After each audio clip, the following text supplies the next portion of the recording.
Leonardo da Vinci. Italian artist, engineer, and scientist. Written by Ludwig Heinrich Heidenreich. Life and works. Early period, Florence. Leonardo's parents were unmarried at the time of his birth. His father, Ser Piero, was a Florentine notary and landlord, and his mother, Caterina, was a young peasant woman who shortly thereafter married an artisan. Leonardo grew up on his father's family's estate, where he was treated as a legitimate son and received the usual elementary education of that day, reading, writing, and arithmetic.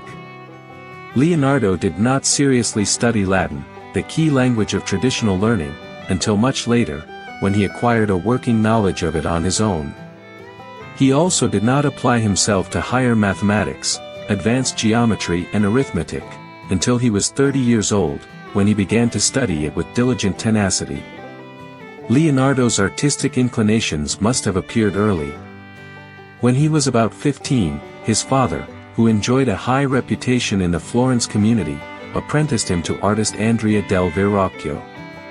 In Verrocchio's renowned workshop, Leonardo received a multifaceted training that included painting and sculpture as well as the technical mechanical arts. He also worked in the next-door workshop of artist Antonio Pagliuolo. In 1472, Leonardo was accepted into the Painters' Guild of Florence, but he remained in his teacher's workshop for 5 more years, after which time he worked independently in Florence until 1481.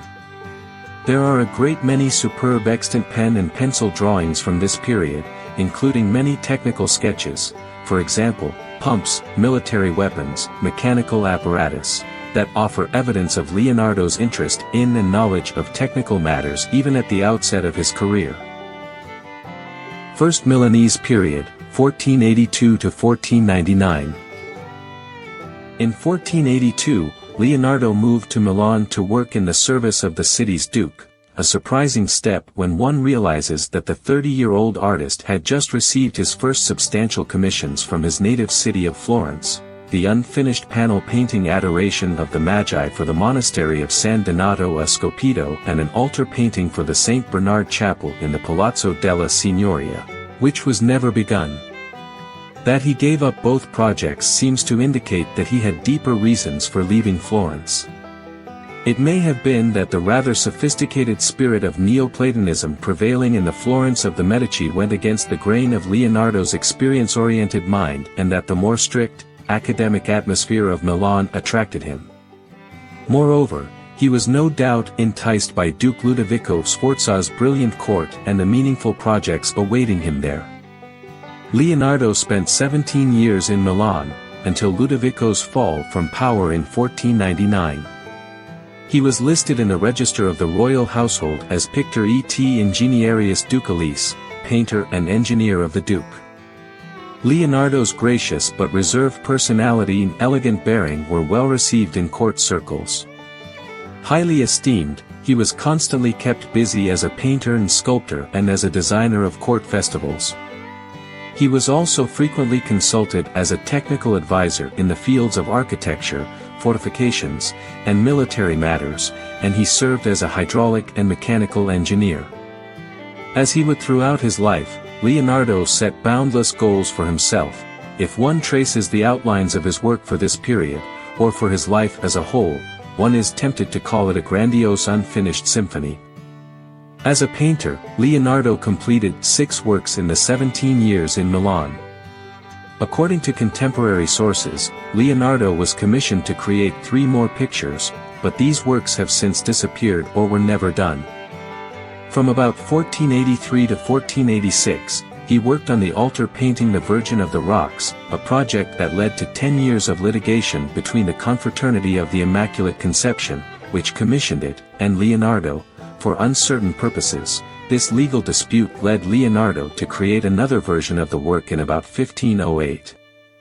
During this first Milanese period he also made one of his most famous works, the monumental wall painting Last Supper, 1495 to 1498, in the refectory of the monastery of Santa Maria del Grazie. Also of note is the decorative ceiling painting, 1498, he made for the Sala degli Assi in the Milan Castello Sforzesco. During this period Leonardo worked on a grandiose sculptural project that seems to have been the real reason he was invited to Milan, a monumental equestrian statue in bronze to be erected in honor of Francesco Sforza, the founder of the Sforza dynasty. Leonardo devoted 12 years, with interruptions, to this task.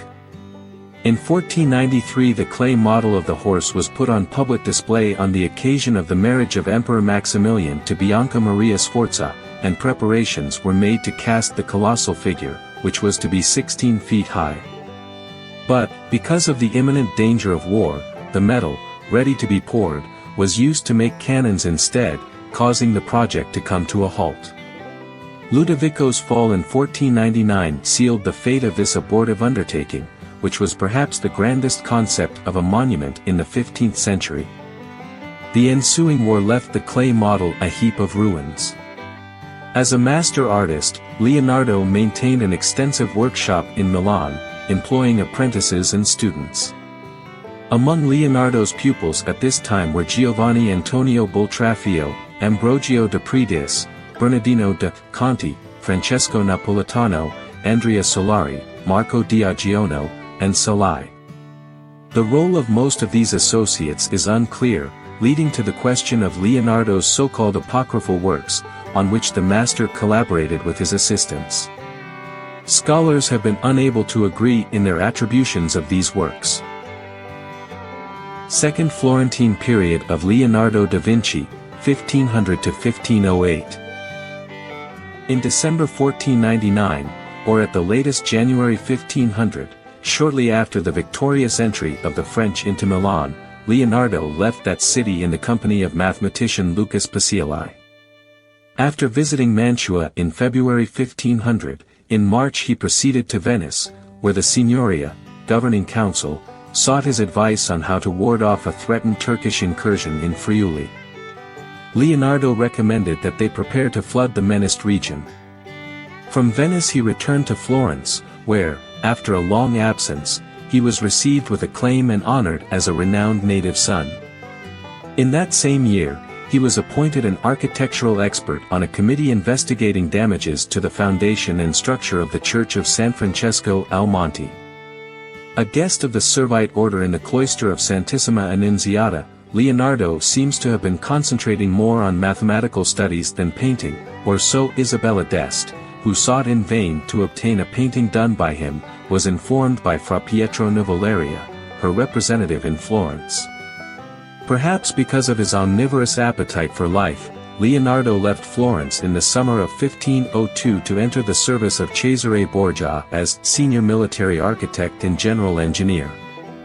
Borgia, the notorious son of Pope Alexander VI, had, as commander-in-chief of the papal army, sought with unexampled ruthlessness to gain control of the papal states of Romagna and the Marches. When he enlisted the services of Leonardo, he was at the peak of his power and, at age 27, was undoubtedly the most compelling and most feared person of his time. Leonardo, twice his age, must have been fascinated by his personality. For 10 months Leonardo traveled across the Condottiere's territories and surveyed them. In the course of his activity, he sketched some of the city plans and topographical maps, creating early examples of aspects of modern cartography. At the court of Cesare Borgia, Leonardo also met Niccolò Machiavelli, who was temporarily stationed there as a political observer for the city of Florence. In the spring of 1503 Leonardo returned to Florence to make an expert survey of a project that attempted to divert the Arno River behind Pisa so that the city, then under siege by the Florentines, would be deprived of access to the sea. The plan proved unworkable, but Leonardo's activity led him to consider a plan, first advanced in the 13th century, to build a large canal that would bypass the unnavigable stretch of the Arno and connect Florence by water with the sea. Leonardo developed his ideas in a series of studies, using his own panoramic views of the riverbank, which can be seen as landscape sketches of great artistic charm, and using exact measurements of the terrain, he produced a map in which the route of the canal, with its transit through the mountain pass of Serravalle, was shown. The project, considered time and again in subsequent centuries, was never carried out, but centuries later the express highway from Florence to the sea was built over the exact route Leonardo chose for his canal. Also in 1503, Leonardo received a prized commission to paint a mural for the council hall in Florence's Palazzo Vecchio, historical scene of monumental proportions. At 23 by 56 feet, it would have been twice as large as the Last Supper. For 3 years he worked on this Battle of Anghiari. Like its intended complementary painting, Michelangelo's Battle of Cassina, it remained unfinished. During these same years Leonardo painted the Mona Lisa, circa 1503 to 1519. The Second Florentine period was also a time of intensive scientific study. Leonardo did dissections in the hospital of Santa Maria Nuova and broadened his anatomical work into a comprehensive study of the structure and function of the human organism. He made systematic observations of the flight of birds, about which he planned a treatise. Even his hydrological studies, on the nature and movement of water, broadened into research on the physical properties of water, especially the laws of currents, which he compared with those pertaining to air. These were also set down in his own collection of data, contained in the so-called Codex Hammer, formerly known as the Lester Codex, now in the property of software entrepreneur Bill Gates in Seattle, Washington, U.S. Second Milanese period, 1508 to 1513. In May 1506, Charles d'Amboise, the French governor in Milan, asked the Signoria in Florence if Leonardo could travel to Milan. The Signoria let Leonardo go, and the monumental Battle of Anghiari remained unfinished. Unsuccessful technical experiments with paint seem to have impelled Leonardo to stop working on the mural. One cannot otherwise explain his abandonment of this great work. In the winter of 1507 to 1508, Leonardo went to Florence, where he helped the sculptor Giovanni Francesco Rustici execute his bronze statues for the Florence Baptistery, after which time he settled in Milan. Honored and admired by his generous patrons in Milan, Charles d'Amboise and King Louis XII, Leonardo enjoyed his duties, which were limited largely to advice in architectural matters. Tangible evidence of such work exists in plans for a palace villa for Charles, and it is believed that he made some sketches for an oratory for the church of Santa Maria alla Fontana, which Charles funded. Leonardo also looked into an old project revived by the French governor, the Adda River that would link Milan with Lake Como by water.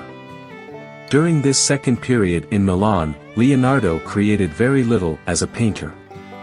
Again Leonardo gathered pupils around him. Of his older disciples, Bernardino da Conti and Salai were again in his studio. New students came, among them Cesare da Sesto, Giampetrino, Bernardino Luini, and the young nobleman Francesco Melzi, Leonardo's most faithful friend and companion until the artist's death. An important commission came Leonardo's way during this time. John Giacomo Trivulzio had returned victoriously to Milan as Marshal of the French army and as a bitter foe of Ludovico Sforza.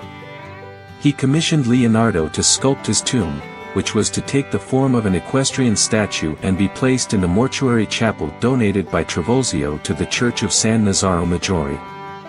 After years of preparatory work on the monument, for which a number of significant sketches have survived, the Marshal himself gave up the plan in favor of a more modest one. This was the second aborted project Leonardo faced as a sculptor. Leonardo's scientific activity flourished during this period. His studies in anatomy achieved a new dimension in his collaboration with Marcantonio della Torre, a famous anatomist from Pavia. Leonardo outlined a plan for an overall work that would include not only exact, detailed reproductions of the human body and its organs but would also include comparative anatomy and the whole field of physiology. He even planned to finish his anatomical manuscript in the winter of 1510 to 1511. Beyond that, his manuscripts are replete with mathematical, optical, mechanical, geological, and botanical studies. These investigations became increasingly driven by a central idea: the conviction that force and motion as basic mechanical functions produce all outward forms in organic and inorganic nature and give them their shape. Furthermore, he believed that these functioning forces operate in accordance with orderly, harmonious laws. Last years of Leonardo da Vinci, 1513 to 1519.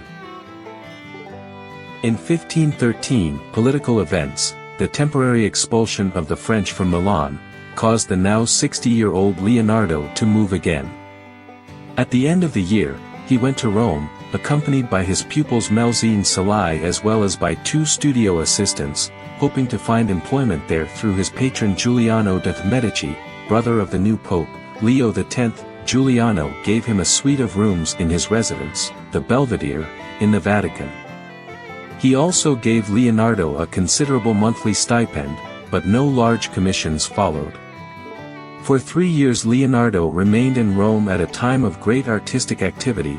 Donato Bramante was building St. Peter's, Raphael was painting the last rooms of the Pope's new apartments, Michelangelo was struggling to complete the tomb of Pope Julius II, and many younger artists, such as Timoteo Viti and Sodoma, were also active. Drafts of embittered letters betray the disappointment of the aging master, who kept a low profile while he worked in his studio on mathematical studies and technical experiments or surveyed ancient monuments as he strolled through the city. Leonardo seems to have spent time with Bramante, but the latter died in 1514, and there is no record of Leonardo's relations with any other artists in Rome. A magnificently executed map of the Pontine Marshes suggests that Leonardo was at least a consultant for a reclamation project that Giuliano de' Medici ordered in 1514. He also made sketches for a spacious residence to be built in Florence for the Medici, who had returned to power there in 1512. However, the structure was never built. Perhaps stifled by this scene, at age 65 Leonardo accepted the invitation of the young King Francis I to enter his service in France. At the end of 1516 he left Italy forever, together with Melzi, his most devoted pupil. Leonardo spent the last 3 years of his life in the small residence of Clos, later called Clos-Luce, near the king's summer palace at Amboise on the Loire. He proudly bore the title Premier Painter, Architect et Mécanicien du Roi, first painter, architect, and engineer to the king. Leonardo still made sketches for court festivals, but the king treated him in every respect as an honored guest and allowed him freedom of action. Decades later, Francis I talked with the sculptor Benvenuto Cellini about Leonardo in terms of the utmost admiration and esteem. For the king, Leonardo drew up plans for the palace and garden of Romorantin, which was destined to be the widow's residence of the Queen Mother. But the carefully worked-out project, combining the best features of Italian-French traditions in palace and landscape architecture, had to be halted because the region was threatened with malaria. Leonardo did little painting while in France, spending most of his time arranging and editing his scientific studies, his treatise on painting, and a few pages of his anatomy treatise. In the so-called Visions of the End of the World series, c. 1517-18, which includes the drawings A Deluge, he depicted with overpowering imagination the primal forces that rule nature, while also perhaps betraying his growing pessimism. Leonardo died at Clos and was buried in the palace church of Saint Florentin. The church was devastated during the French Revolution and completely torn down at the beginning of the 19th century. His grave can no longer be located. Melzi was heir to Leonardo's artistic and scientific estate. Thank you for listening. If you like it, why don't you hit the subscribe button so that we can compile for you similar stories like this one?